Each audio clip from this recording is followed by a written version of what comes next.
All right, welcome into Gridiron Icon, the podcast. We are back in the saddle after an extended holiday for myself and number 88, my co-host and friend, Mr. Preston Denard. Good to see you, man. How are you?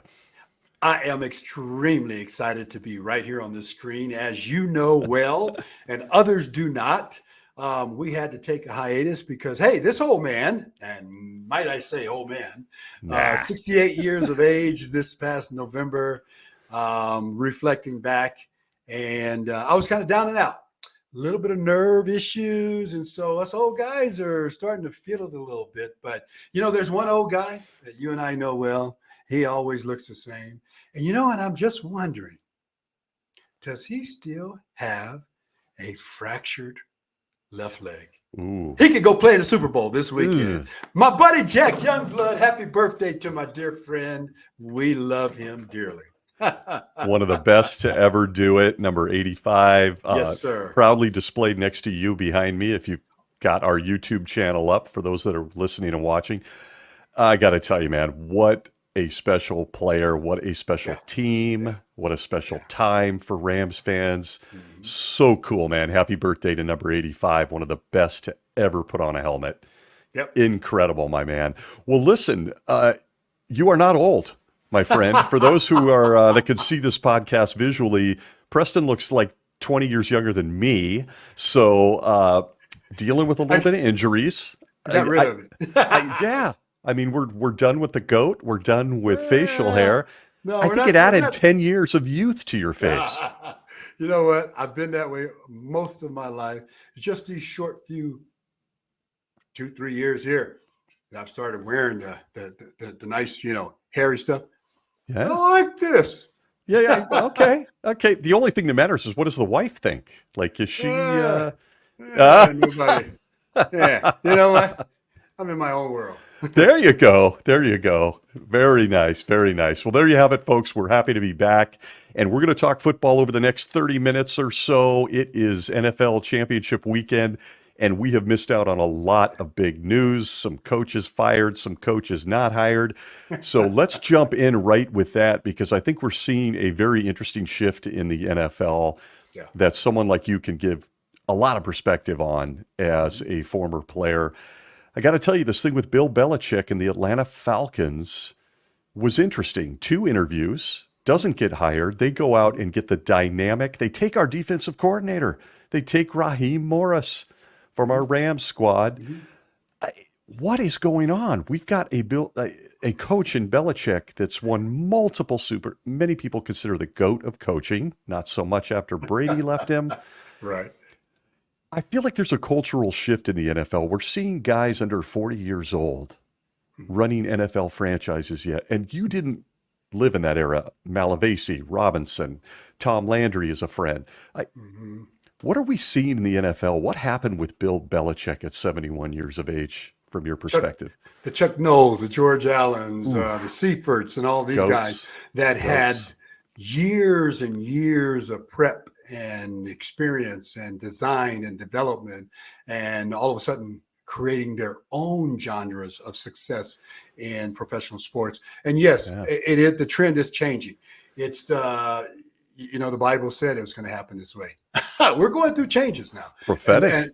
Prophetically, and the world as well. I'm a little different guy, rightly so. I think timing is of essence. We are out of the game. We were just talking about how young I am, 68. Are you kidding? 100 years ago, I played, and the game was totally different as far as some of the ingredients in it. But yes, the mindset, as far as the leadership and the direction and the coaching, yes, it's going a lot younger. There's a number of reasons for that. And I think the trend of folks getting into coaching and desiring to coach at the pro level, there's a lot more players getting that opportunity, former players as well. And some sports have jumped ahead of other sports in involving their former players. But you're talking about the dynamics of a change today. And yes, you're not going to see the Bill Belichick's coaching from this point on because it's a different mindset of control in the game. That's what it's all about. That's what it's all about. It's all about control. It's all about who can manage their portfolio without a whole bunch of hands-on. And that's where the old guys come from. And that's where Belichick is most comfortable. That's where he's strong. And that's where his opinion immediately to address anything matters because he can get to it right away. He doesn't have to wait on a general manager or pro player personnel, whatever, to give an assessment about a direction he wants to move. And it's old school. It's control. This is how I've been successful. I want to hang on to this and carry it through the umbrella in the rain. Doesn't matter what it is. This is how I became who I was. And this is where he's most comfortable. Yeah, that's very interesting observations. I think that it's really something to watch a guy that's won that many Super Bowls that you're thinking is a no-brainer, go in for 2 interviews and a front office staff walk away and go, I mean, all rumors are it's not a cultural fit. And I mean, you've probably seen this stuff too, right? In recent years with Sean Payton in the Broncos locker room and Jim Harbaugh on the Ravens dancing and enjoying the music and trying to relate to the young guys. You at one time were a young guy. I think you broke in under Ray Malavasi, correct? First head coach? Okay. Older guy, old school. These younger guys, do you think that on an emotional or cultural level, they relate more to today's players and that plays a big role? I mean, Belichick, he has no clue what's going on in music or TV. He probably doesn't know who Taylor Swift is. He probably has no clue. But the young guys are relating to the Raheem Morrises, the Sean McVays, the younger guys better. Do you think that plays a part? Oh, yeah, it sure does. It's the times. It's a different presentation of the game. You just look at what surrounds our game. I'm going to tell you 70% of the Super Bowl is not related to the players. You think about that. 70% of the activity and the actions and all the things, the flair and the flow about the Super Bowl is not related to the players.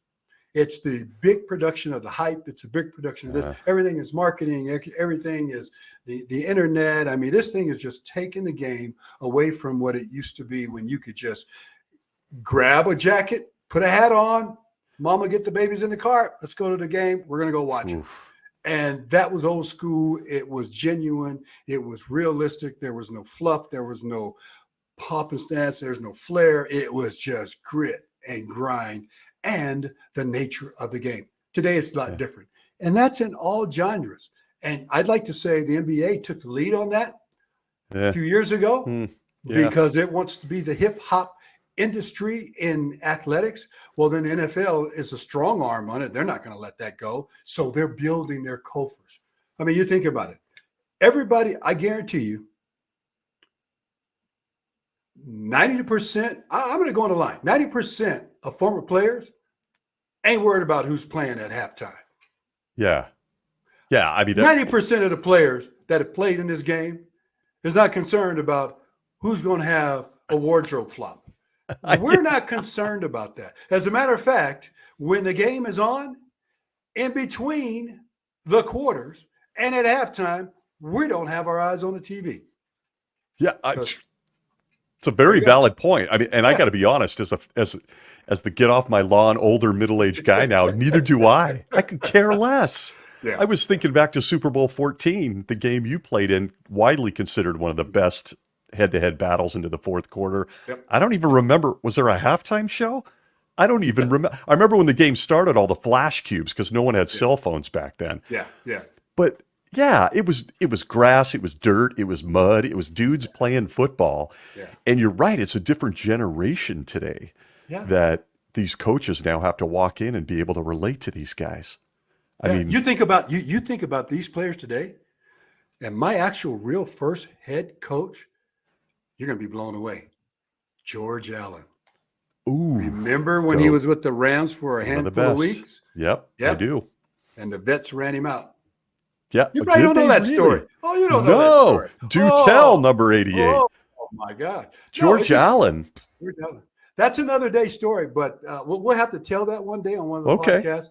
That was my introduction to the NFL. George Allen was the head coach. But I was getting to the point is, you tell me what guys, young guys today, could play under George Allen. Oh, yeah. Been I along. think, Chuck Noll and some of all these other guys. oh, They couldn't have played. no. I mean, they wouldn't have survived. yeah, you've gone on record as not having the best time under John Robinson. You know that, yeah. I mean, these guys, I honestly think when the news broke on Belichick and the Atlanta Falcons and then Raheem getting hired, my first thought was, yeah, they don't want that guy in the locker room. Yeah, They just, he's old, and we've all heard about the Patriot way, and so fascinating. Okay, folks, that's what we call a teaser. That's Mr. easy. Denard is going to drop us a George Allen story for the old timers down the road. Can't Yeah, we believe will. It may come soon. So interesting. So sticking with the coaching theme and shifting gears, might I add, I am loving your colors for our YouTube audience. The Los Angeles Chargers, I almost said San Diego. Yeah, you did. I almost did it. But you wouldn't be wrong. Yeah, I mean, I still, old school. Jim Harbaugh, he goes out and wins the college national championship. Great game, great bunch of players in that game. And within weeks, he is now the head coach of the Los Angeles Chargers in the second biggest media market, up against Sean McVay, the young hip guy who's got his own coaching tree now, and he's got Justin Herbert. What is your take on this coaching hire? What do you foresee happening here? A+, A+. Ooh. Let's get ready to rock and roll. Okay. They will be the darling of Southern California for at least the next couple of years. Next couple of years getting started. Oh, yeah. It's the greatest attraction. It's the greatest relationship. It's the greatest marketing package that's out there. And you couldn't have asked for a better union of a coach and team, youthfulness, just the creativity that's involved in both. The change of venue, meaning having the Chargers up in the LA market, is just perfect and right for them to just take over as the darling of the National Football League. You heard it here. Wow. I did not expect that solid prediction out of you. That is incredible.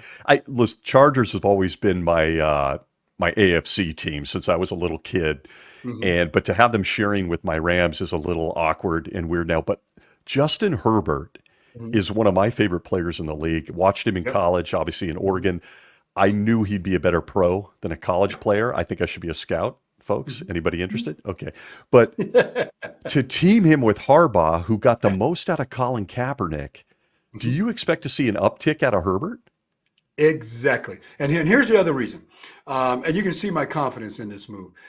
The thing that Belichick or any other coach would have to do in the same position in the Charger organization today, this very second, they would have to hire that additional person to do what Harbaugh can bring to the table immediately. It's the perfect relationship for a young quarterback. Just look at it. You can't find a better fit.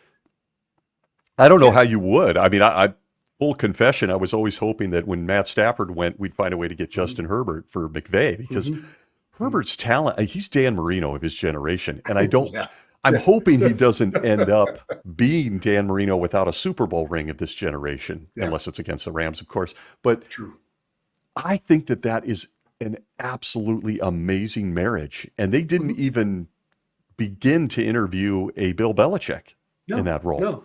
Well, and I can also say this too, Stacey. I don't believe that just happened yesterday. That's been going on for a while. That conversation's been in place for a while. That whole picture has been painted, and the recruiting was started months and months and months ago. Okay.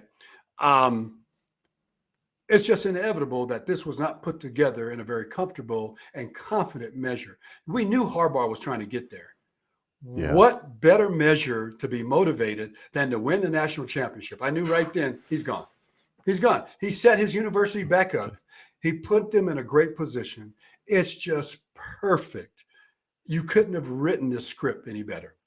Yeah, I got to agree. I was skeptical because he's pulled this before. I thought maybe he would go back to Ann Arbor. There's so much romance around that program now, and the recruiting has to be off the charts after the win. But you're right. I mean, he wanted to get back into the NFL, and what better than to have one of the best quarterbacks? I don't care what anybody says about the wins losses. If you watch Chargers football, you see that Herbert's got them in that game Mhm. every week. Mhm. The shocking part was the talent on defense that didn't seem to gel. Yeah. But Jim Harbaugh, Justin Herbert, we've seen Mhm. him with quarterbacks, whether it's J.J. McCarthy, whether it was Colin Kaepernick, whether it was Mhm. Alex Smith back in the Mhm. Niners days. Right. This guy is can we call him a quarterback whisperer? I don't know. No, Is it you fair? can call him a really good darn coach Yeah. because he's well Yeah. balanced all the way across the board. He knows how to hire. He puts the right people in place, and he coaches his coaches. That used to be Yeah. the old adage back in the day, coaching your coaches. Now Yeah. people expect you to come on and to coach, and now the situation is everybody's bringing their own resume to the table with their Yeah. ability to do what they can do. Harbaugh is just perfect. You look at the number of people that want to come in and coach and play under him. Now I'm gonna throw something at you. Yeah. With this hire, with everything in place, with the attraction of it, with just perfect. Isn't this perfect for the NFL? Oh, You yeah. got two Huge. brothers that are just huge, that are strong, that are going to coach two strong programs. One's on the East Coast. This is a storybook deal here, man. It just lines up to be the perfect segue from this playoffs heading into next year's NFL season. It's such a great point. I mean, I've allowed myself to go forward in time and thought, are we about to see an AFC championship for the next 2, 3 years, Herbert versus Lamar Jackson? I mean, the Mm. antithesis of each other. One's an athletic. He's probably going to be a two-time MVP by then in Jackson. Herbert, the statuesque, Yep. large gun Yep. slinging. I mean, you're right, man. I mean, these are the storylines Roger Goodell lives for. Yes, he does. He does. And then one Good more for point. you. The last one. Wouldn't you want to be Harbaugh right now and Oh, have the first pick, your first desired pick? What do you think un- he'll do? I'm going to ask you. What do you think he'll do? no, you're Just talking about Jim Harbaugh and the Jim Chargers? Harbaugh. Okay. What would be his desired pick, personal desired pick, I'm going not to structural?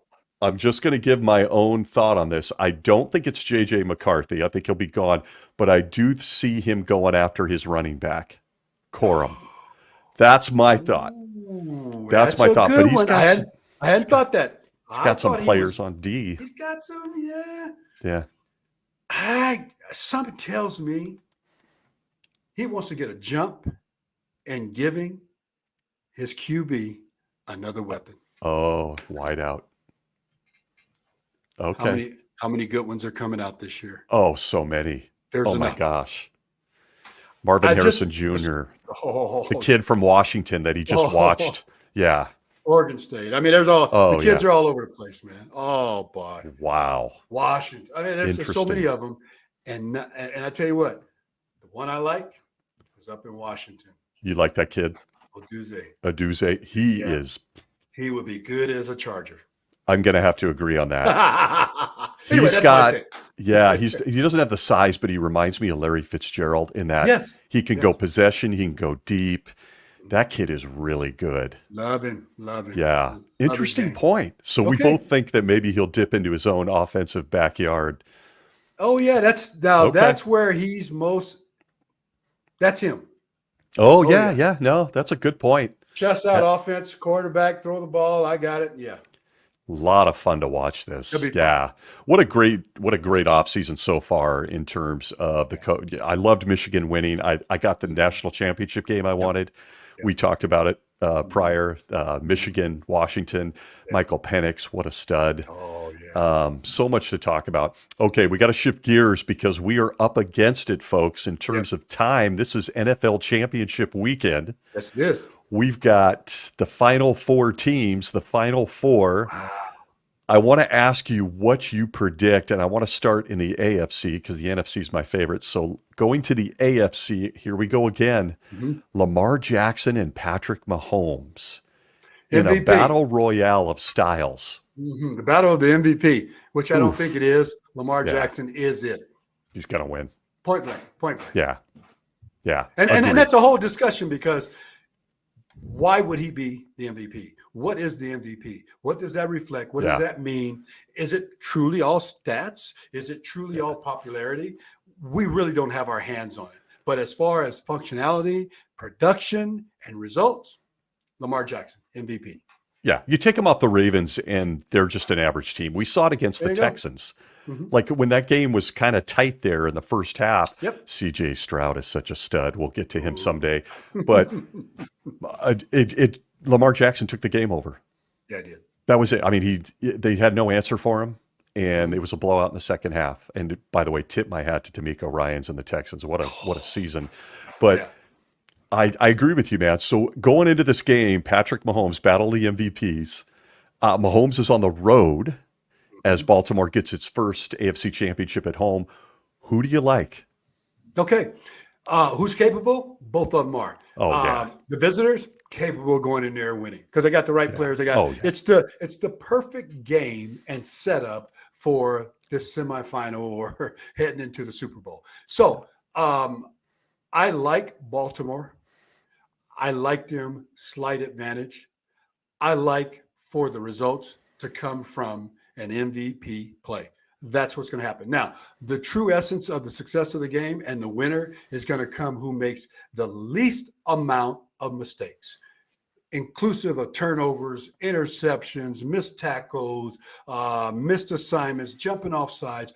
All those things I consider to be in the stupidity basket, because those are the things that hurt you these days at this stage of the game, and they don't need to be realized. Those are the things that you took care of biz week one in training camp. So now it's time to go out and perform and to be ready to put forth that one effort that Bruce Lee always talks about, like water. It should just flow. You shouldn't have to think about what you're going to do Sunday.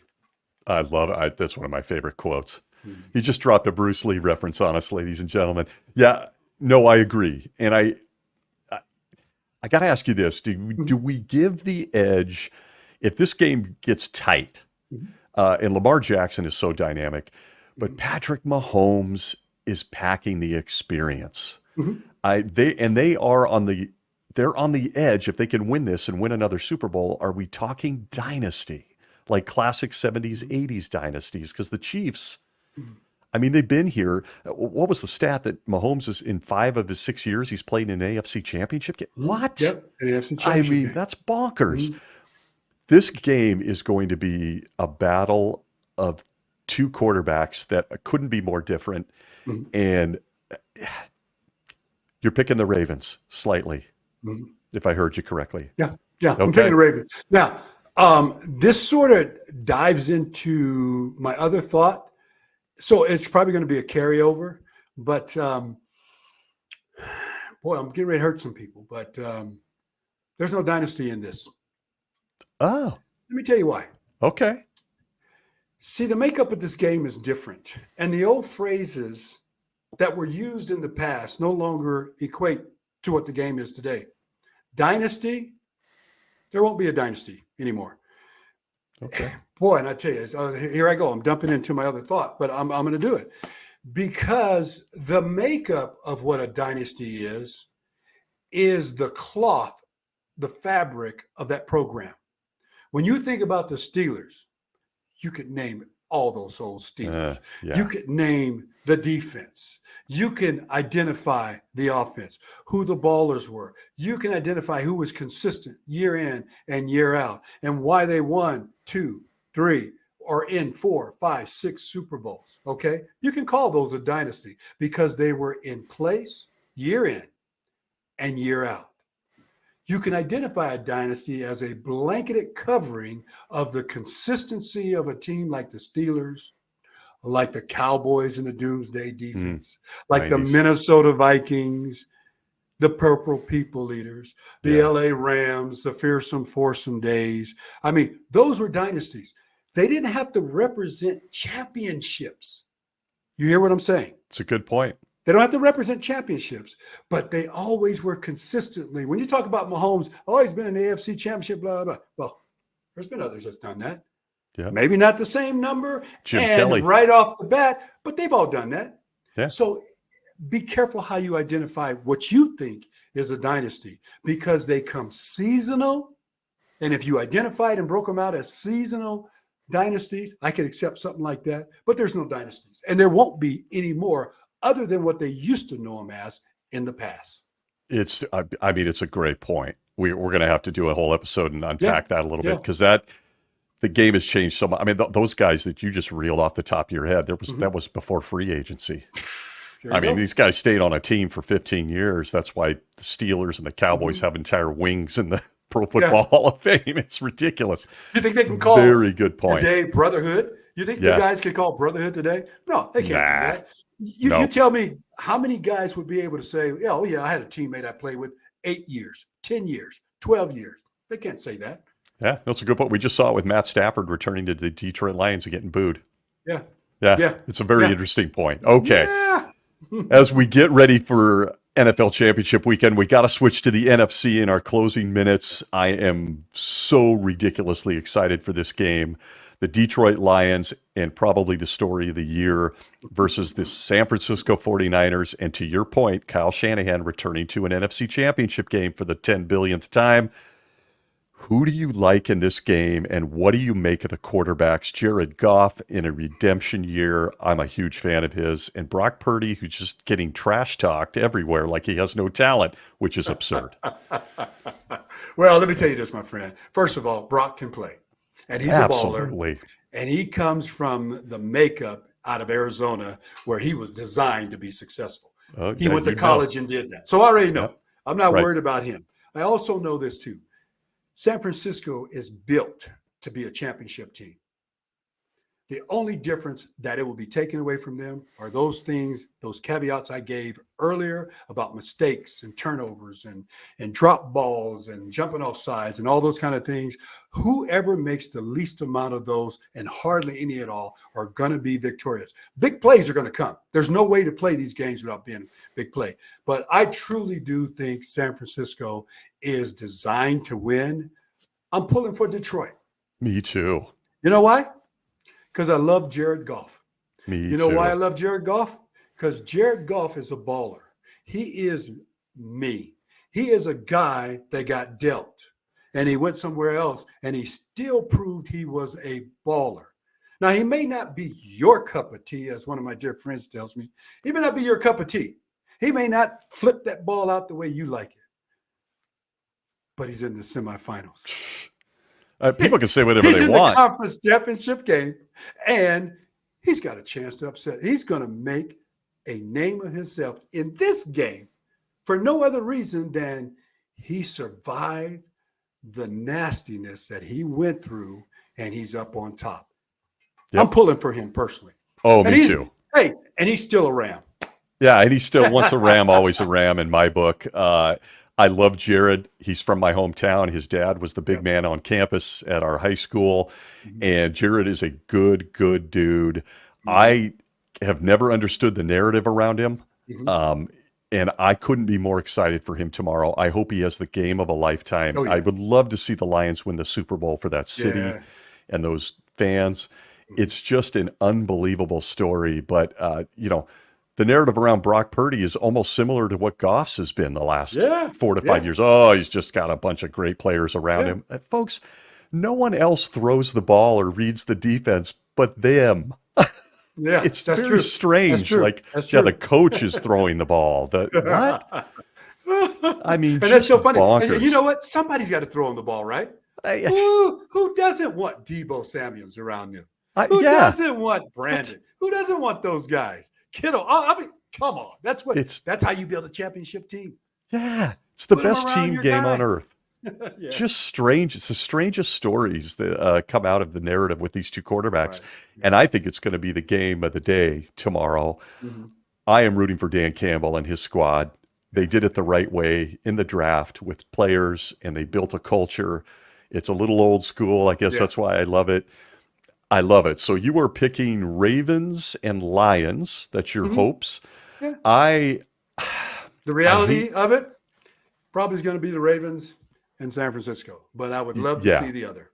Yeah. So I agree with that. I have a feeling I'm going to predict right now, and I'm going to go with my heart in the NFC. I'm going to say the Lions somehow overcome Kyle Shanahan and that running game, which is going to be the difference in the game. And I am going to go. I hate saying this because I'd like to see Lamar in a Super Bowl. I think Patrick Mahomes is going to find a way. I just do. So I'm going to go Chiefs Lions, and Jared Goff has won all of his head-to-head matchups with Patrick Mahomes. So there's our Super Bowl prediction, folks. There you go, folks. You heard it right here. All right, my friend. Welcome back. It is great to see you. Yes, and sir. For our loyal listeners and watchers on our YouTube channel, we are back in the saddle. We're going to bring you some interviews as we have with some of the Gridiron greats, and that will continue in the next few weeks. Over the next couple of weeks, we're going to cover some of the top NFL stories in college football and the NFL, excuse me. So stay tuned for that. Tune into our channel. My friend, it is good to see you again. Thank you, sir. I felt a little lost, like I had missed my brother from another mother, and we're back in 2024. Oh, we're ready to roll. We're ready to roll. All right, folks, follow us on Gridiron Icon. You can find us on all the usual spots and the major podcast platforms. For myself and the great Preston Denard, don't eat too much chip and dip tomorrow. Please. And we will see you all next week. All righty.